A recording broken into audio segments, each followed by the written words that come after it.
no faltan demasiado para el, el próximo parcial. Quiero ver bien cuándo era la fecha, pero nos queda poquito tiempo. Eh, lo que va a pasar es que nosotros vamos a tener el parcial y todavía después nos va a quedar una clase más, que va a ser como un poco una clase de cierre, digamos, para terminar de dar un tema que va a entrar en el final, pero, pero va a ser como una clase más de cierre, de poder sacar dudas teóricas principalmente, dudas que puedan tener para el final. Entonces, vamos a hacer el examen y, y después nos va a quedar una clase, ¿sí? Bien, paren que voy a volver a revisar cuándo teníamos fecha de segundo. El 8 de, em, de noviembre. El 8 de noviembre es la semana que viene, no la próxima. Lo que vamos a hacer, para que quede claro, a diferencia del primer parcial que ustedes, el día que enviamos las consignas, la clase esa no entraba, en esta oportunidad no va a suceder eso. O sea, lo que demos en la clase del 8 va a entrar en el parcial, en el segundo parcial. Em, Así que bueno, por las dudas, esa clase, si es posible, y esto les digo a ustedes que están ahora en este momento en Zoom, pero obviamente esto va a quedar grabado para los compañeros que lo ven después por, digamos, en forma diferida. Si es posible, conéctense ese lunes para poder tener la clase en ese momento y no esperar a la grabación, porque lo que nos va a pasar es que haremos todo lo posible para que sea lo más pronto. Yo voy a intentar que, que apenas se descargue, poder editarlo y subirlo. Tal vez no voy a hacerle demasiada edición, digamos, ¿no? Va a ser como medio un poco en crudo, pero para que puedan tenerlo y mirarlo lo más pronto posible y tener el contenido explicado. Pero sí, si pueden, no, digamos, no dejen esa clase sin conectarse. Si pueden, conéctense al Zoom, tengan la clase en ese momento y lean el contenido de Yakub, que es de esa clase del 8, eh, para poder tener, si alguna dificultad tienen con el texto en sí, tener la posibilidad de preguntar. Entonces, eso sí, para compensar esto de que va a haber, aunque sea una preguntita, aunque sea chiquita, pero de ese texto del 8 va a haber. Si no nos queda mucho para, o sea, sin evaluar. O sea, básicamente toda adultez y vejez va a quedar sin evaluar, si no. Y sí, lo que sigue, el 15, es lo que les digo que no va a entrar, ¿no? El 15 va a ser la fecha en la que ustedes van a devolver los exámenes y esa clase va a ser una clase de cierre. En líneas generales, o sea, ahí ya se termina y a ver, el cuatrimestre termina en la semana del 27, o sea, sí creo que el 27 de noviembre, pero ¿qué pasa? Como tenemos que corregir, como viene un feriado, como hay que enviar el recuperatorio, lo que necesitamos es tener un margen para poder hacer todo eso.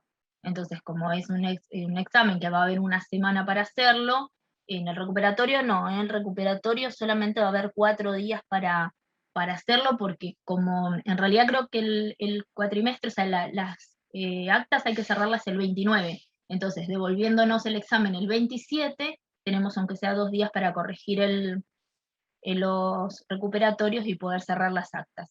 Entonces, bueno, bien, eso aclaro por las dudas, es una cuestión más bien de volver a replantear el encuadre, lo que pasa es que estamos un poco atrasados, pero bueno, vamos a tratar de apurarnos y de compensar este atraso que tenemos. Vamos a arrancar, como verán, estamos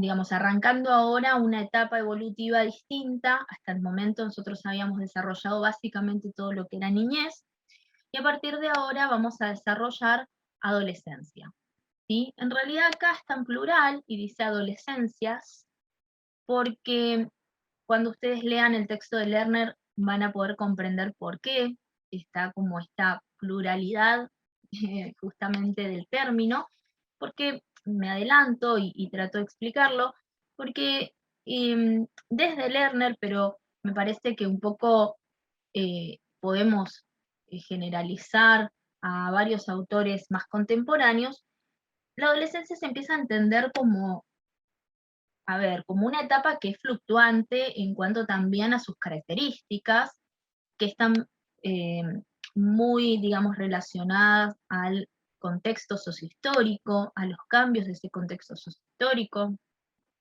Por lo tanto, y digamos, para los cambios a nivel de contexto más macro, pero también a las individualidades y al contexto familiar, digamos, más micro. Entonces, em, lo que nos encontramos hoy en día, eh, cuando abordamos este momento evolutivo, es que no hay una adolescencia o una característica que pueda generalizarse al 100%. Sí vamos a ver que hay autores que tienen más que ver con el siglo pasado, digamos con el siglo XX, y con la mirada quizás más de la modernidad, o más cercana a la modernidad, que planteaba, digamos, estas características del adolescente con una idea también de poder contextualizarlo, de poder caracterizarlo y de generalizarlo a los sujetos de esta etapa.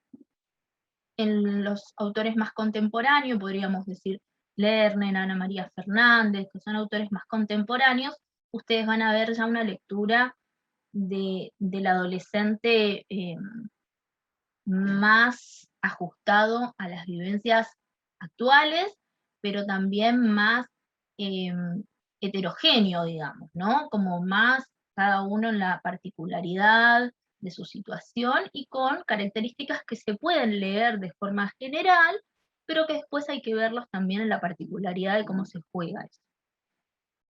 Nosotros vamos a ver diferentes perspectivas. Vamos a ver Freud para poder cerrar esos 3 ensayos que habíamos visto, con Metamorfosis de la pubertad. En general vamos a ir haciendo un paneo bastante rápido. Vamos a ver Piaget con el operatorio formal. Erikson.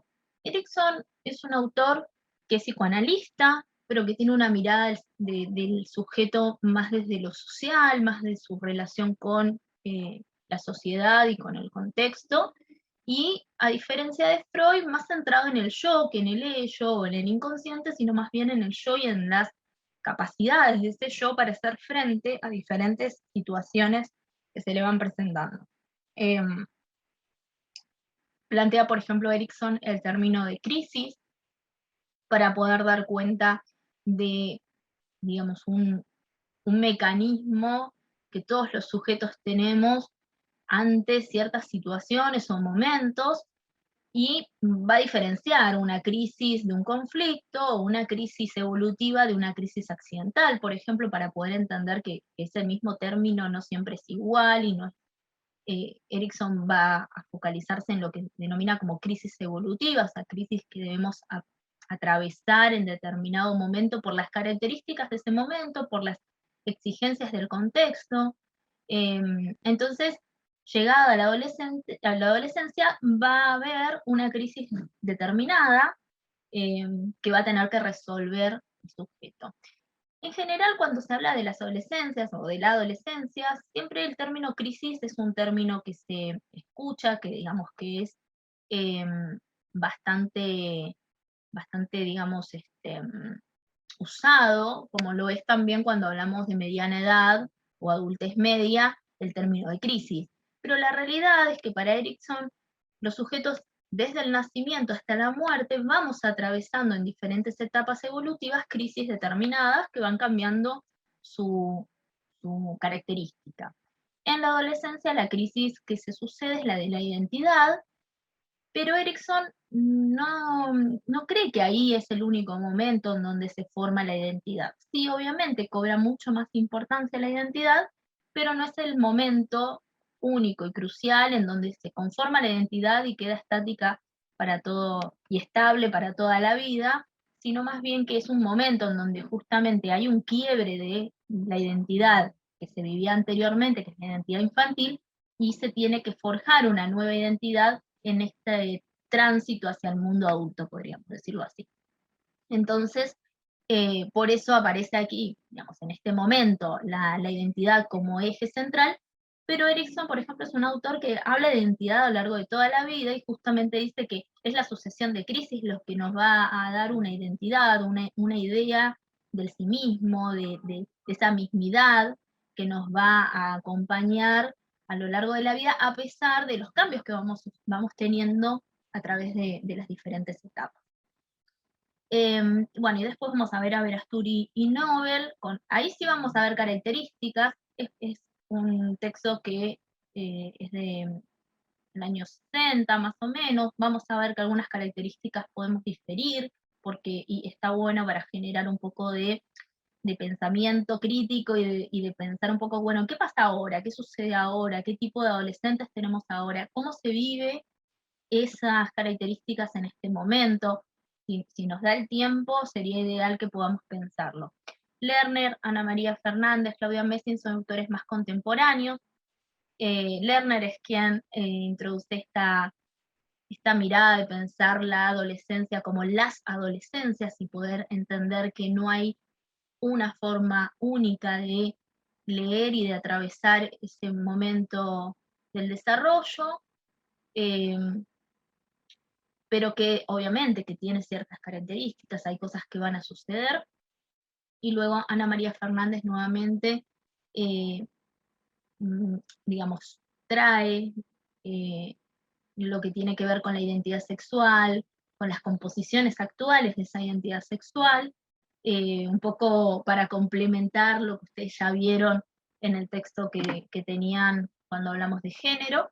Claudia Messing para empezar a también abrir un poquito, digamos, el debate con respecto a los vínculos entre adultos y niño adolescente, qué características tiene ese vínculo hoy por hoy, algo que ella introduce como término que, digamos, que atraviesa casi todos sus escritos y sus teorías, tiene que ver con la simetría en el vínculo entre el adulto, el niño, o el adulto y el adolescente, y cómo esa simetría va a tener una consecuencia en el comportamiento, en la conformación de la personalidad del adolescente, y también en el aprendizaje del adolescente, en el aprendizaje formal. Entonces, en este sentido está bueno, de hecho, les sugiero, si quieren después, les comparto el link de la página de Claudia Messing, que tiene muchos artículos que están muy interesantes, que también complementan, eh, digamos, a lo que ustedes van a tener. Y de hecho, en el caso de haber alguna pregunta de Claudia Messing, si ustedes quieren complementar más allá del texto que nosotros le ofrecemos, les sugiero que vayan a la página de ella, siempre citando que van a tomar cosas que están ahí, para poder complementar si quieren y desean ampliar más su respuesta. O para el final, por ejemplo. Pero bueno, ir a la página de ella es una opción y les sugiero para ampliar ese tema porque es muy interesante y que tiene muchos artículos en su página, que están buenos, que quizás son muy actuales y suman al tema. Bueno, vamos a arrancar. Aguárdenme un minutito. ¿Hay alguna pregunta, alguna duda? Aquí en el chat no sé si quieren hacerla ahora. Aprovechen mientras yo saco, porque no quiero irme por las ramas, entonces quiero agarrar mis apuntecitos. Pero como tengo un lío acá, entonces bueno, mientras están entrando algunos un poquito más tarde, pero se están sumando. Bueno, vamos a arrancar con Freud. Para que yo voy a sacar mis apuntecitos. Así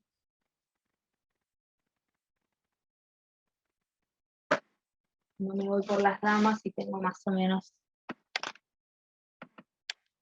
Bueno, vamos a arrancar esperen que voy a admitir a la compañera.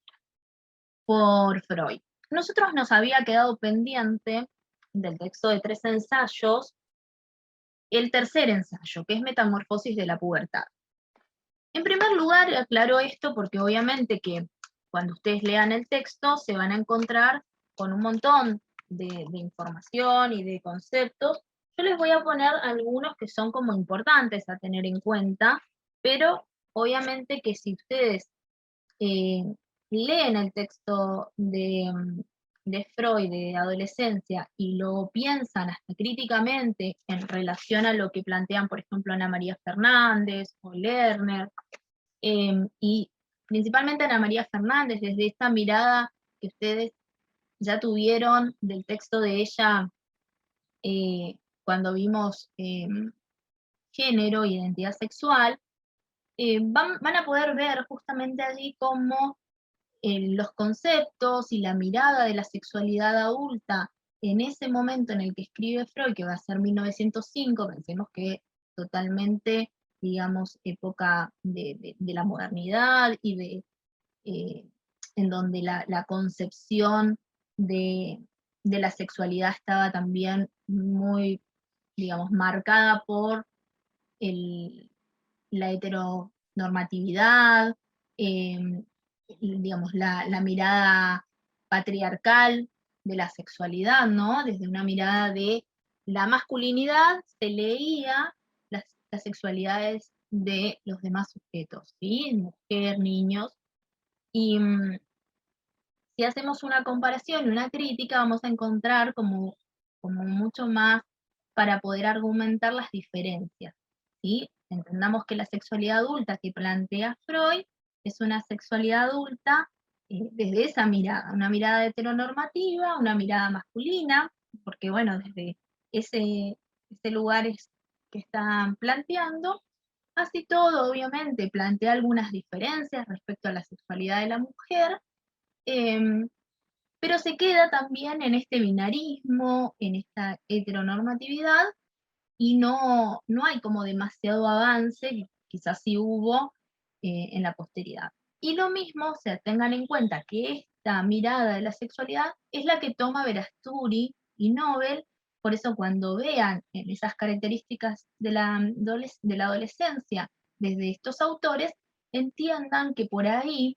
van a haber conceptos que van a estar, creo que hasta desde la mirada de Freud van a estar bastante diferentes, ¿no? Pero quizás con respecto a la homosexualidad, por ejemplo, hay como una postura más desde la psiquiatrización de la homosexualidad en Averasturi Nobel que lo que por ahí plantea Freud, porque Freud no lo plantea tan abiertamente así, si bien se entiende que en la época que escribió Freud la homosexualidad seguía siendo considerada, y era muy considerada desde esta mirada patológica y desde la mirada médica como una desviación.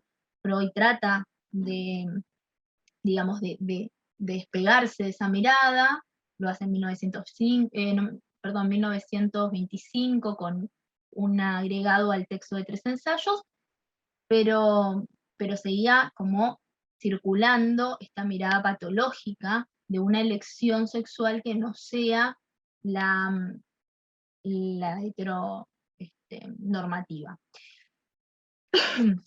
Eh, lo mismo con la bisexualidad, ¿no? Hay una mirada de la bisexualidad como una sexualidad infantil, una sexualidad inmadura.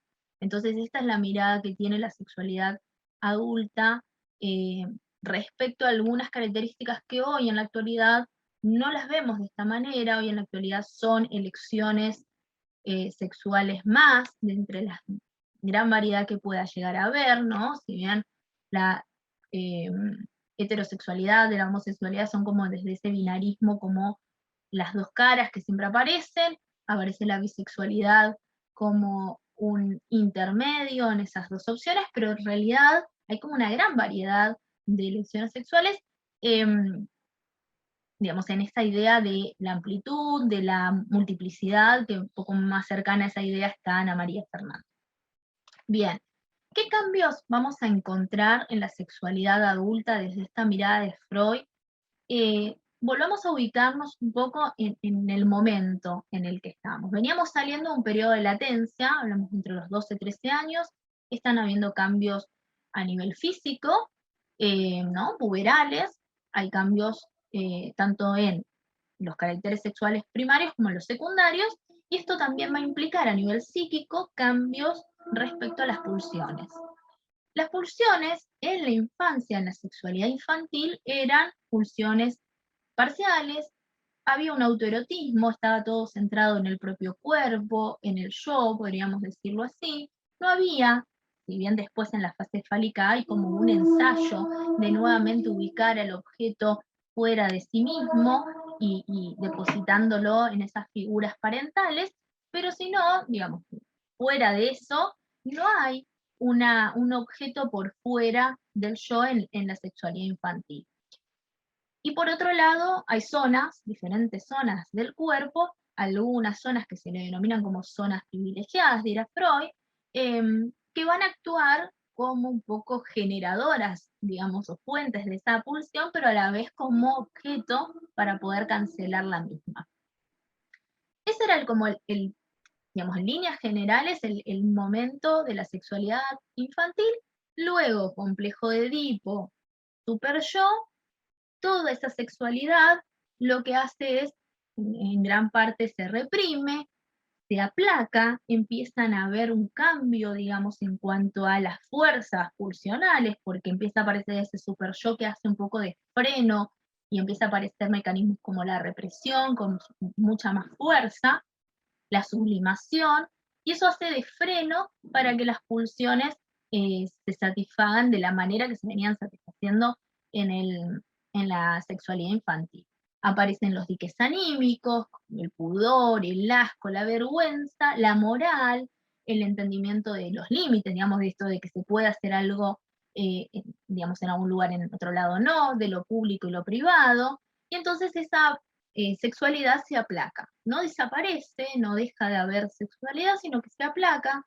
En realidad podríamos decir que no es instantáneo, no es inmediato. En eso, si ustedes no lo leyeron para el parcial, se los recomiendo que lo tengan en cuenta para el final, el leer a Urribari para ver cómo ese periodo de latencia tiene momentos distintos en donde uno todavía está en esa transición con respecto a los vínculos anteriores y luego sí avanza hacia una pulsión quizás con intereses en otras áreas, en otros mecanismos, empieza a haber mucho más interés por el aprendizaje, por los vínculos con pares, la pulsión se empieza a satisfacer en otras cosas. Bueno, una vez que termina ese periodo de latencia, empieza la pubertad y empieza este momento de transformación. Las pulsiones, que eran parciales, se van a unificar, van a convertirse en pulsiones totales. Totales, a ver, cuando decimos pulsiones totales, lo que quiere decir es que ahora van a funcionar todas interconectadas de alguna manera para buscar otro fin, para buscar un fin más altruista. eh, Cuando hablamos de fin altruista, es decir, un fin que vaya más allá de mí y de mi propio placer, sino también algo que tenga que ver con el placer mutuo, el placer compartido. Y en este sentido también empieza a haber una búsqueda, ya ahora con digamos, mayor posibilidad de un objeto al cual depositar mi líbido, depositar mi energía sexual, em, con el cual, digamos, lograr, dirá Freud, alcanzar esa meta sexual que sería la satisfacción máxima, podríamos cerrarlo como la satisfacción máxima sería el orgasmo, ¿no? Desde un lugar de sexualidad propiamente dicha y genitalidad propiamente dicha. Antes, la genitalidad en realidad no tenía tanta importancia porque la sexualidad pasaba por otros lados y la satisfacción pasaba por otro lugar. Ahora ya sí cobra mayor importancia. Em, Bien, obviamente que esa búsqueda de un objeto implica algo que ya se ensayó con el complejo de Edipo, ahora se vuelve a reeditar, ¿no? Hay algunos autores, principalmente, bueno, Freud también lo dice, ¿no? Hay una reedición del complejo de Edipo, ahora ya hay un ello que cobra nuevamente fuerza, empieza a buscar en dónde depositar esas figuras. Obviamente que va a buscar en figuras ya conocidas, ¿no? Entonces, pero ¿qué pasa? En esa búsqueda totalmente inconsciente se encuentra con una nueva instancia que cuando estaba operando el complejo de Edipo no estaba, que era el super yo. Ya el super yo no le deja, no le permite lograr depositar la libido en sus propios padres, no con carácter sexual. Sí puede haber un amor tierno, ¿no? Sí puede haber, digamos, aparece esta libido disfrazada, depositada en nuestros padres, disfrazada en forma de fantasías, pero no desde un lugar consciente, como lo era, eh, o podríamos decir sin restricción, como era en el complejo de Edipo. Entonces, lo que empieza a aparecer es la necesidad de encontrar el objeto de la pulsión fuera del entorno familiar. Entonces pasa a ser exogámico, deja de ser endogámico y pasa a ser exogámico. A nivel de los órganos genitales, su, digamos, maduración, sus cambios, generan que obviamente empiezan a estar preparados desde la mirada masculina para la expulsión de los productos genésicos, esas son palabras textuales de Freud, pero también dirá para poder lograr albergar al pene en el caso de la mujer, ¿no? Siempre desde esta mirada, como verán en el texto, ustedes siempre van a encontrar esta mirada muy heterosexual, ¿no? No hay quizás tanto de ahondar en una relación sexual que no lo sea desde este orden. Em, Ahora bien, con respecto a los órganos genitales. Con respecto, desde esta teoría, desde esta mirada, los órganos genitales del varón van a mantenerse como órganos rectores, como órganos, digamos, sexuales, también en la adolescencia y en la vida adulta. Ahora, en la mujer en la infancia, digamos, en la etapa del complejo de Edipo, tuvo un momento en el cual su órgano rector no era la vagina, sino era el clítoris. Cuando sucede la diferencia anatómica de los sexos, lo que dice Freud es que ese clítoris tiene que, digamos, vaciarse, podríamos decir así, de afecto, digamos, no tiene que generar o no puede seguir generando la satisfacción que generaba, y pasa ahora a ser la vagina el lugar de, digamos, digamos, que genere el placer en la mujer, identificando que digamos, la vagina es lo que representa o el placer en la vagina lo que representa a la feminidad en la mujer.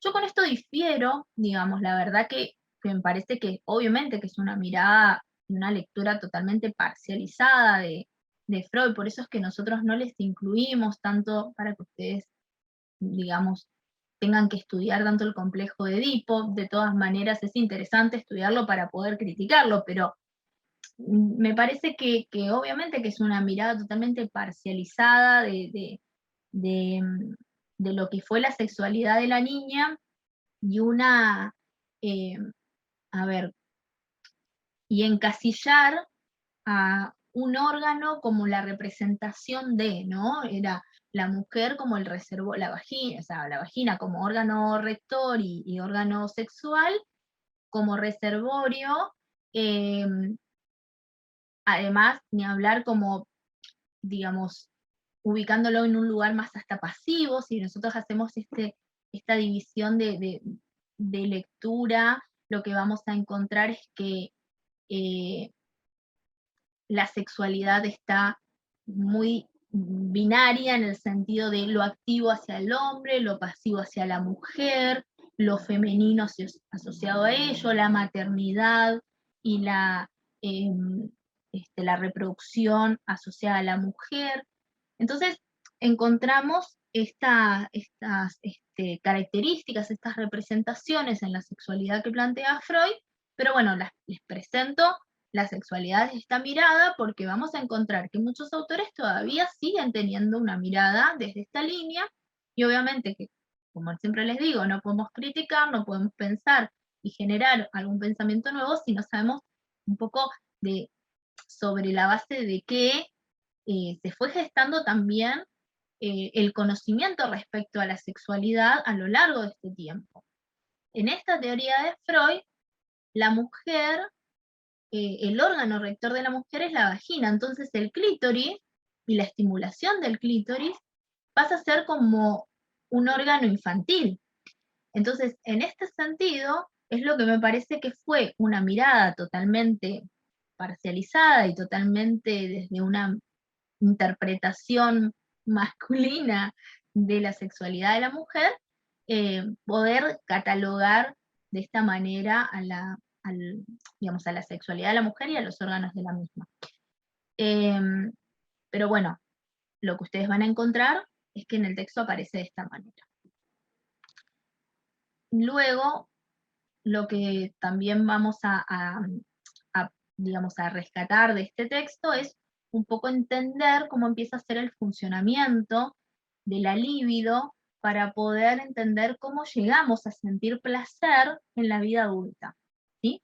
En la vida infantil, el placer era un placer de órgano, un placer que se depositaba en una parte del cuerpo, se satisfacía, no tenía relación con otra parte del cuerpo, y un poco era bastante narcisista, porque digamos, estaba centrado en sí mismo, y no había tanto de este altruismo que le digo, de esto de pensar también en un placer compartido o en el otro como parte de, de esa situación, de ese momento de placer. En este momento de la sexualidad empieza a aparecer y a cobrar mucho más fuerza la teoría de la libido. Él lo que hace es tratar de comprender cómo se mantiene, o sea, piensan que Freud fue médico, entonces parte mucho de la fisiología. Entonces él dice, ¿cómo se logra los órganos sexuales, principalmente en el varón, para mantener la tensión sexual necesaria para lograr una relación sexual y terminar, digamos, esa relación sexual en un orgasmo, digamos, podríamos decir, en el momento de satisfacción máximo? Entonces, desde esa mirada, lo que empieza a tratar de entender es, bueno, a ver, ¿qué es lo que contribuye a mantener la tensión sexual a lo largo del vínculo sexual con el otro? Trata de entenderlo desde una mirada eh, biológica, digamos, más eh, desde el punto de vista de, bueno, las características de los órganos. Bueno, tiene que ver con la erección del pene, y eso hace que a nivel biológico se mantenga eh, la tensión necesaria, o digamos la estimulación de esa zona del pene hace que se mantenga la tensión necesaria para lograr la actividad sexual y el orgasmo, ¿no? Digamos, el momento de, de eliminación de esos productos genésicos, como dice Freud. Entonces esto podía ser, pero claro, él decía, bueno, pero esto solo funciona con el hombre, con el varón, porque es que la mujer, al no tener pene, ¿cómo se logra? Bueno, pero igual tenía poco conocimiento claramente de la anatomía de la mujer, pero de todas maneras descarta, eh, por, porque la anatomía de la mujer es diferente, dice, bueno, no, digamos, no funcionaría de la misma manera que funciona en el hombre, y además también, a ver, la tensión sexual se mantiene aún, por ejemplo, en hombres que son castrados, entonces, físicamente.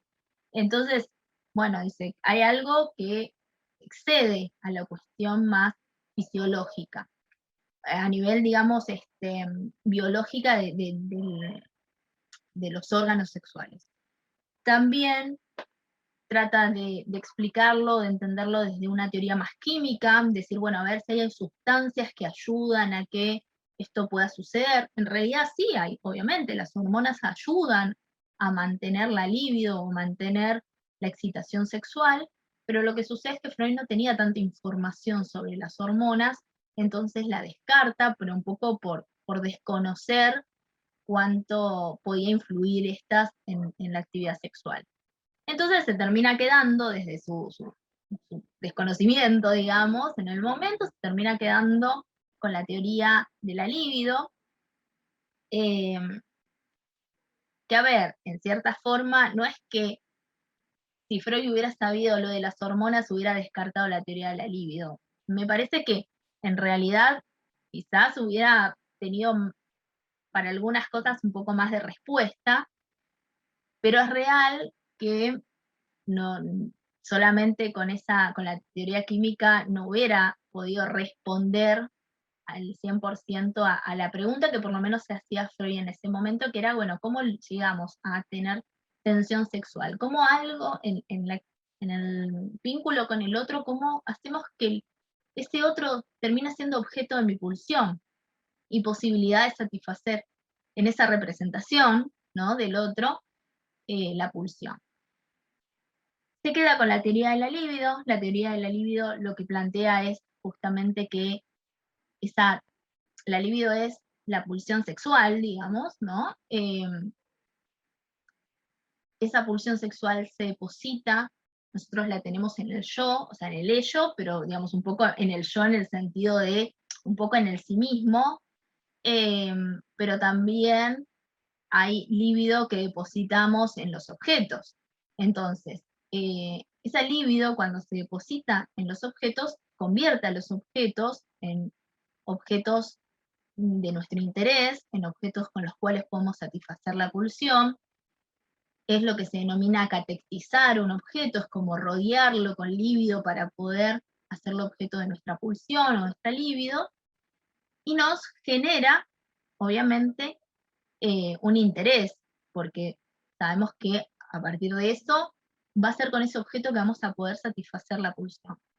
En la sexualidad adulta, los otros pasan a ser objetos de nuestra pulsión, los sujetos de nuestra pulsión sexual, ¿no? Ya no es una pulsión solamente tierna, como lo era por ahí quizás en la infancia. Ahora pasan a tener nuevamente ese interés de pulsión sexual, de, digamos, de poder satisfacer con el otro una, una tensión, digamos, una pulsión mucho más fuerte y mayor que la que por ahí podíamos tener en otro momento.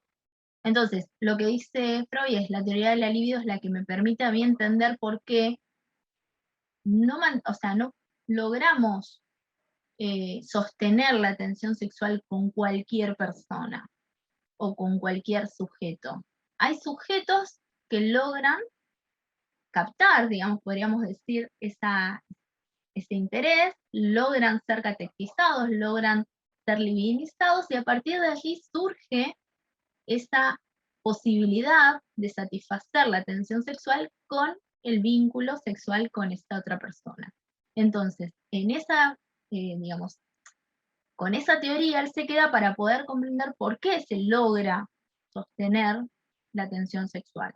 Yo siempre en las clases lo que digo, por ahí cuando era presencial, podía verlos más las caras que acá, porque acá simplemente estoy viendo la pantalla, pero siempre les decía, bueno, uno no tiene, digamos, interés sexual con cualquier persona, y siempre estaba como el que se reía, el que miraba a otro y decía, no sé, hay algunos que sí, pero bueno, en líneas generales, no todo el mundo, digamos, nos interesa para lograr sostener una relación sexual. Entonces, a partir de esta teoría, lo que dice es, bueno, lo que sucede es que tiene que ser un objeto que pueda libidinizar de manera tal que pueda ser el destinatario de mi pulsión, al punto tal que sea la unión, digamos, de los genitales, la actividad sexual con esa persona, la manera que pueda satisfacer mi pulsión. Obviamente que, vuelvo a decir, la mirada es heteronormativa, es una mirada de la heterosexualidad, la homosexualidad, si bien Freud en 1925 planteó que la homosexualidad es una elección más, siempre es desde un binarismo.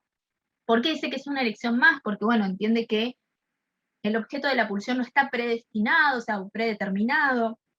No es que cuando nacemos ya la pulsión busca un objeto heterosexual porque está ya, digamos, predeterminado así, sino más bien que tiene que ver con la historia de ese sujeto, con las elecciones que fue haciendo a lo largo de su vida, que va a haber un interés por uno u otro. Pero siempre desde una mirada binaria. La bisexualidad es entendida como la bisexualidad es digamos, un concepto que él introduce para la sexualidad infantil. Dice que en la sexualidad infantil hay una bisexualidad constitutiva, digamos, como esa predisposición a cualquiera de los sexos. Y de hecho, posterior al complejo de Edipo es que plantea que va a haber una elección de objeto libidinal, ¿no? Hay una primera elección de objeto libidinal a la salida del complejo de Edipo y una nueva reedición, y ya para Freud una elección definitiva en la pubertad. En este sentido, digamos, la mirada de Freud es una mirada en la que en la pubertad hay una elección de la identidad sexual. Entonces hay que elegir cuál es mi identidad sexual. Y hay que resignar y dejar y hacer un duelo por la bisexualidad constitutiva. Remarco esto porque lo van a ver y lo van a escuchar nuevamente en Haber Asturias. Entonces, más que nada para que ustedes vean que desde ese lugar ella se posiciona para leer la sexualidad de esta manera. Bien, esto por un lado. Bueno. ¿Dudas hasta acá? Porque voy a cambiar radicalmente a Piaget. ¿Alguna pregunta? Lo que quieran hacer bueno, acabo de tirar todo. Lo que quieran hacer de Piaget lo pueden hacer. Perdón, de Freud pueden hacer. Críticas, lo que quieran, es el momento.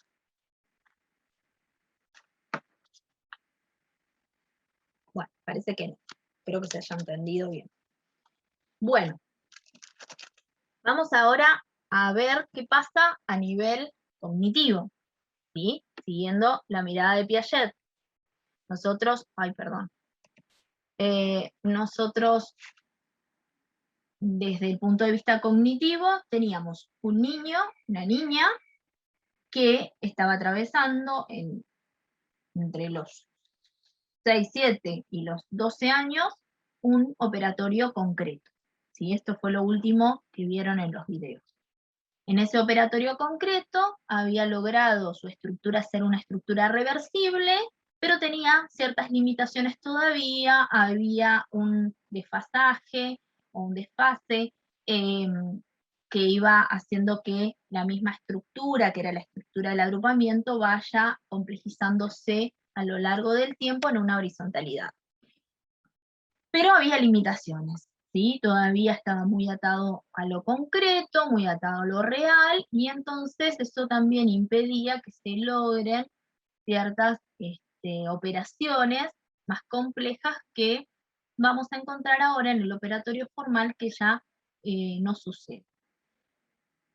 Este operatorio formal comienza entre más o menos los 11, 12 años, 13, pueden llegar a encontrar por ahí en los textos que aparecen, que a los 13 años también, pero bueno, en líneas generales, entre los 11 y 12 años.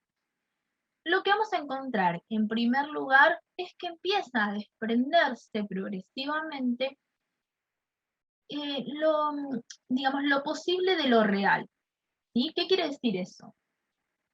Esta necesidad de, en el momento anterior, en el operatorio concreto, de centrarse en la información en lo real, la información concreta, la información que se maneja, la información que puedo de alguna manera ser más tangible, digamos, ¿no? De poder operar cuando empieza el operatorio concreto con cosas reales hasta que pueda manipular, ¿no? Tapitas, dedos, lápices de colores para hacer una operación, tener que observar las características o tener bien claras las características de algunos objetos de la realidad para poder pensar una clasificación, para poder pensar una segregación. La dificultad por ahí de imaginarme alguna situación hipotética. Todas estas dificultades en el operatorio formal empiezan a ya no ser están marcadas.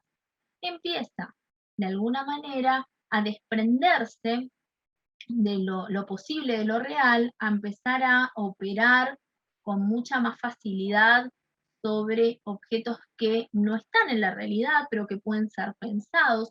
Es también una gran influencia, una activación de lo que tiene que ver con el pensamiento, con el lenguaje, con la activación. Si bien no es que el lenguaje genere este tipo de pensamiento ahora, pero sí ayuda a que el pensamiento empiece a ser mucho más complejo y mucho más separado del dato de la realidad. Y justamente el dato de la realidad empieza a estar adentro de una idea, ¿sí? Empezamos a armar a las situaciones dentro de una idea y empezamos a operar con otro tipo de pensamiento que es el pensamiento hipotético deductivo, que es lo que nosotros utilizamos cuando tenemos que hacer una investigación, cuando tenemos que pensar una situación que no desconocemos, cuando dirá Freud, perdón, Piaget, bueno, es lo que usamos cuando trabajamos, cuando realmente estamos haciendo un trabajo y digamos, un ejercicio del pensamiento sobre algo que desconocemos. En líneas generales, sobre cosas que conocemos, nos manejamos más con un operatorio concreto o a veces hasta con un preoperatorio, más intuitivo, no tanto desde un pensamiento más hipotético, de pensar, analizar, excepto los neuróticos, les diría, ¿no? Los neuróticos somos de pensar mucho y analizar ideas y conjeturas, pero em, en líneas generales, lo que hacemos en lo cotidiano es manejarnos desde los conocimientos que ya tenemos, desde lo repetitivo, desde lo intuitivo, ¿no?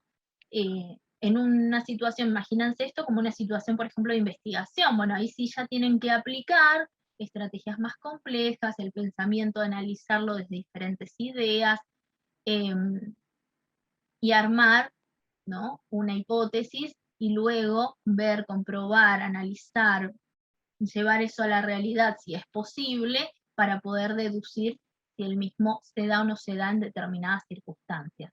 Poder comparar variables, poder interrelacionar, no me salía la palabra, interrelacionar variables, operar sobre esas diferentes variables.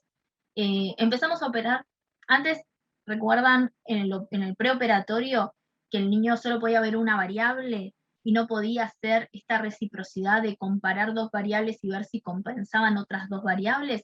Bueno, ahora hasta podemos empezar en eh, digamos, la relación entre dos variables, ubicarlas dentro de una idea y relacionarlas con otra idea, ¿sí? Entonces piensen en una investigación lo que hacemos. Bueno, vemos una situación, armamos una hipótesis. La hipótesis está, digamos, basada en variables, en cosas que creemos que pueden llegar a influir en esa situación. Eh, y en una investigación en general, para poder ver y deducir, comprobar si eso sucede, lo que hacemos es bajarlo a variables que puedan ser operacionables, digamos, lograr operar sobre ellas. Ay, estoy medio trabada. Bien. Respecto a la reversibilidad y a la estructura, lo que nos encontramos, em, que a partir de este momento, la reversibilidad empieza a tener una diferencia con respecto a la reversibilidad como se veía en el operatorio concreto. Yo en el operatorio concreto, si no mal recuerdo, en el video lo que les decía era que las reversibilidades había dos y actuaban cada una indistintamente de la otra, ¿sí? Por momentos actuaba una reversibilidad por inversión o por momentos podían en algunas operaciones actuar la reversibilidad por compensación, o por reciprocidad. Lo que empieza a suceder a partir de este momento, que empieza a transcurrir con la adolescencia, es que empieza a liberarse, eh, ya sea de las relaciones que se establecen entre los objetos de la realidad o de las situaciones de la realidad y de las clasificaciones, se empieza a liberar de eso este vínculo que se tenía con lo concreto, ¿no? Esta ligazón con lo concreto. Entonces empieza a ya no tener que cada una operar indistintamente, sino que empiezan a interrelacionarse, a entrelazarse y a combinarse entre sí, ya sea la reversibilidad por inversión como aquella por reciprocidad. Entonces, al combinarse, dan lugar a la posibilidad de ampliar esa reversibilidad a 4 tipos de operaciones que se puedan llegar a hacer con las mismas, ¿sí? O sea, esas 2 reversibilidades combinadas dan lugar a 4 tipos de operaciones. Esas 4 operaciones están relacionadas unas con otras, ¿sí? Ahora las voy a nombrar. Y lo que nos permiten es poder entender que una situación, una idea, va a poder tener múltiples formas de verse y de operar y de combinarse con otra idea, ¿sí? Cada vez que nosotros pensamos en una situación o en una hipótesis, una realidad, obviamente que elegimos y vemos una mirada de esa situación.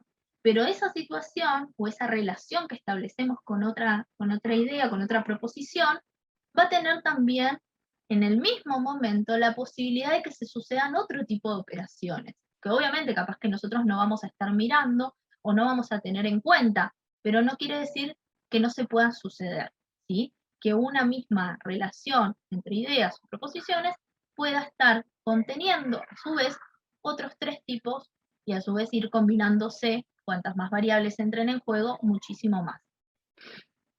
Esta, digamos, obviamente, que esta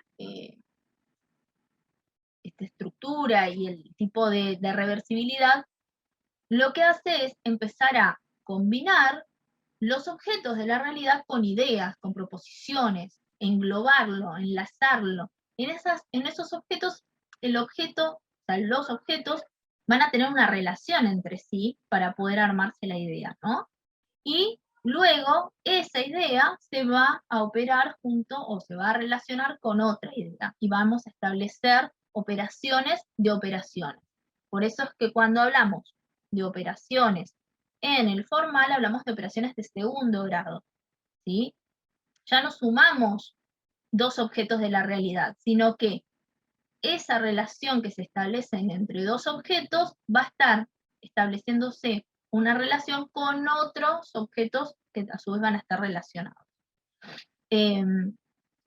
A ver, piensen en una situación problemática o en el establecimiento de la idea de, no sé, de algún tipo de situación que se genere por otra situación. Entonces, lo que van a estar estableciéndose es justamente relaciones entre proposiciones y no ya entre objetos. Cada operación será a la vez, bueno, esto tiene que ver con la combinatoria. Cuando combinamos las reversibilidades, cuando combinan la inversión y la reciprocidad, lo que sucede es que cada operación contiene, digamos, podríamos decir implícitamente, la inversa de la otra, pero a su vez la recíproca de una tercera. Entonces, lo que ustedes tienen es una operación directa, que es la que podríamos decir la que vemos o la que tenemos en cuenta, pero también podemos tener la inversa, o sea, la operación vuelta otra vez, o sea, de forma invertida, la recíproca, que es cambiando la relación entre esos 2 objetos, ya no solamente el orden de los objetos, pero siempre estableciendo la misma relación, sino que se cambia la relación de los objetos, y a su vez hay una cuarta, que es si hay una recíproca y hay una situación entre 2 ideas y cambia la relación entre las mismas, también va a haber implícitamente una inversa de la misma, que se le llama correlativa, una inversa de la recíproca. Y la estructura que aparece es el reticulado. En la estructura del operatorio concreto lo que veíamos era el agrupamiento, ¿no? Esta idea como de grupo, digamos, basado también en esta idea de relaciones, jerarquizaciones. Acá aparece esta idea de reticulado como red, como interconexión, en donde todo está interconectado con todo y en donde no hay, o sea, cuando yo les planteo esta combinatoria y les digo que una situación va a tener múltiples formas de manifestarse, solamente que nosotros podemos estar mirando desde un ángulo, pero eso no quiere decir que no se puedan establecer con esa misma relación entre ideas otras formas de relacionarla. Entonces eso hace que cuantos más variables se combinen, cuantas más ideas se combinen, más se amplían las posibilidades de relacionar unas con otras. Y eso empieza a generar una idea de red, ya no de grupos y de operaciones que van dándose de formas diferenciadas una de otra, sino más bien interconectadas entre todas. Lo que implica a nivel del pensamiento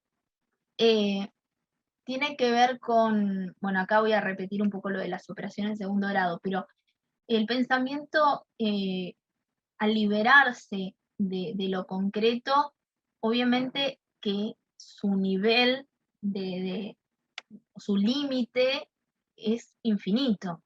O sea, nosotros podemos pensar y armar hipótesis de lo que querramos. Eso no quiere decir que después eso se pueda llevar a la realidad o que después eh, se pueda comprobar en la realidad con una experimentación. Pero nosotros a nivel del pensamiento podemos pensar lo que querramos, lo que inventar y pensar y armar hipótesis de lo que se nos ocurra. A ver, les voy a llevar nuevamente a Freud. Piensen en lo que armó, la teoría que armó Freud. Es impensado, a ver, al nivel de lo que planteaba Freud en ese momento, eh, incluir quizás muchos de sus conceptos como, bueno, algo que se pueda comprobar. De hecho, fue necesario, digamos, muchísimo tiempo para que muchas de las, digamos, de los conceptos de Freud fueran tomados como, bueno, parte de una teoría. Y de hecho, hasta hoy, digamos, lo que más se le refuta a Freud es que no puede ser comprobado, digamos, con los métodos científicos de experimentación. Entonces eso hace que, obviamente desde esa mirada, la teoría pierda como sustento. Pero a nivel del pensamiento, imaginémoslo simplemente desde el nivel de las conexiones y de la posibilidad del pensamiento.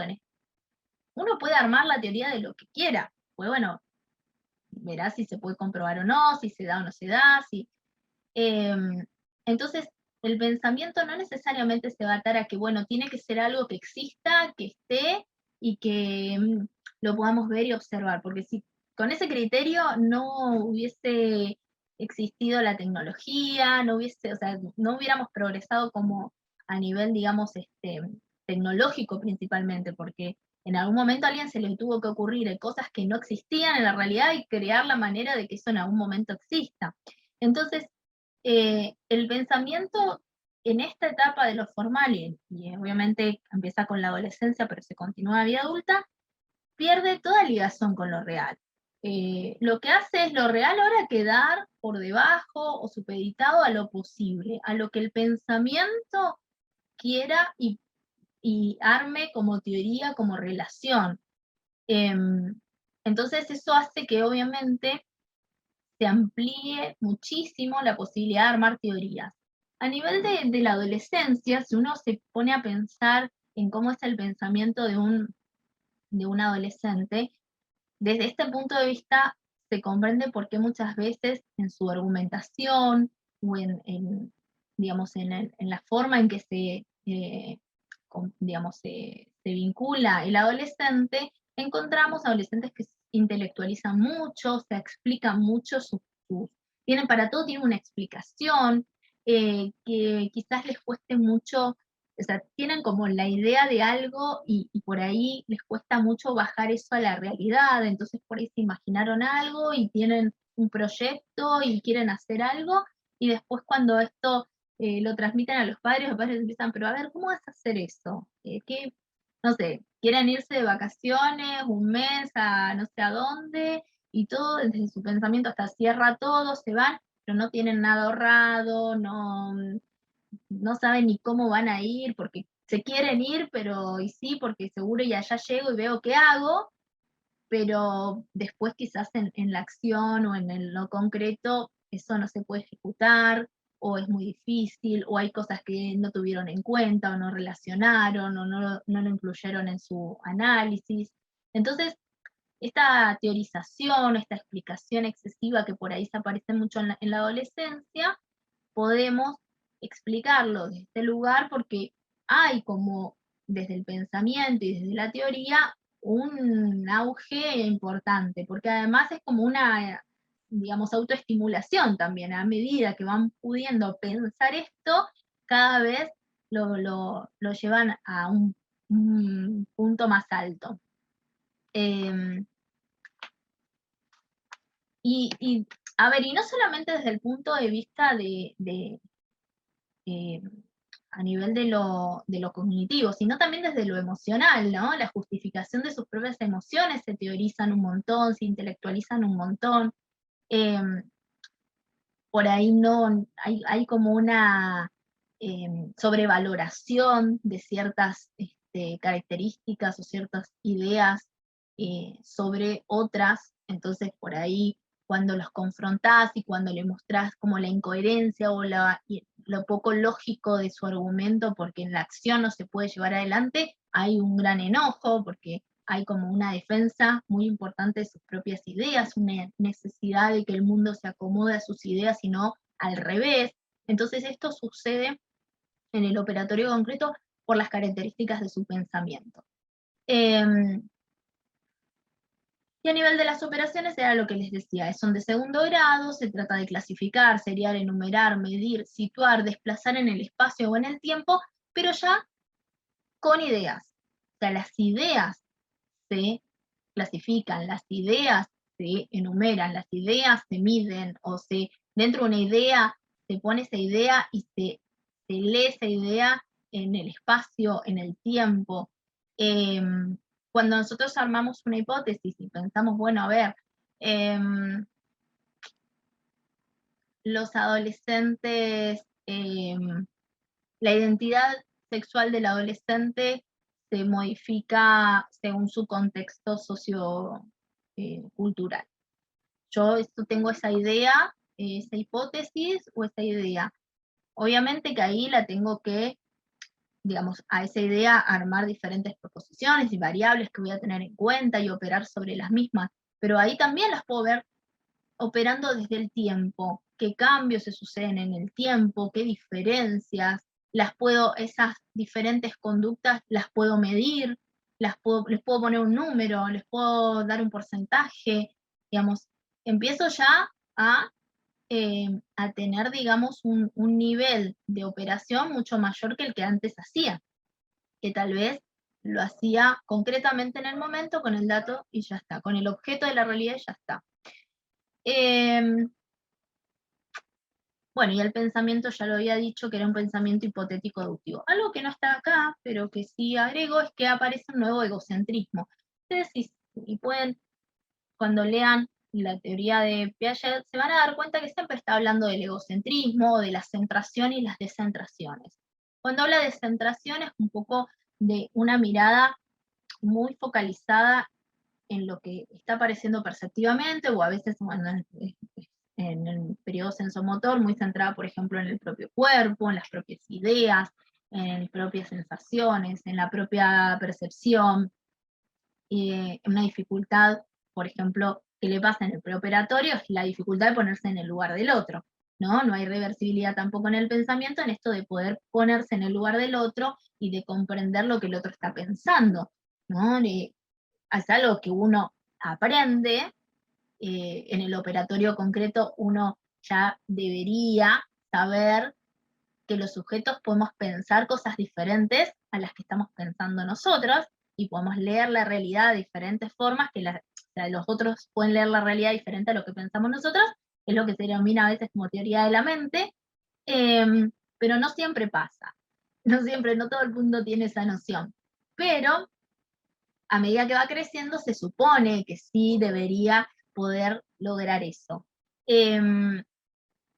Lo que vuelve a pasar en el operatorio formal es que hay un nuevo egocentrismo, nuevamente hay una mirada hacia el sí mismo, como el pensamiento empieza a crecer mucho más, a tener como, digamos, ya no tiene límites, lo que empieza a aparecer es esto que yo les decía, que hay una como necesidad de que el mundo se adapte a las formas y a la mirada y al pensamiento que tiene el adolescente. Y hay una dificultad para poder ponerse en el lugar del otro, en el pensamiento del otro, de tomar eso que está diciendo. em, pero bueno, obviamente que a medida que va creciendo el adolescente y vamos acercándonos a la siguiente etapa, empieza a haber o sea, menos dificultad para poder lograr esa, em, ese incluir al pensamiento del otro, al punto de vista del otro, a poder analizar de otras formas las diferentes miradas y variables en líneas generales.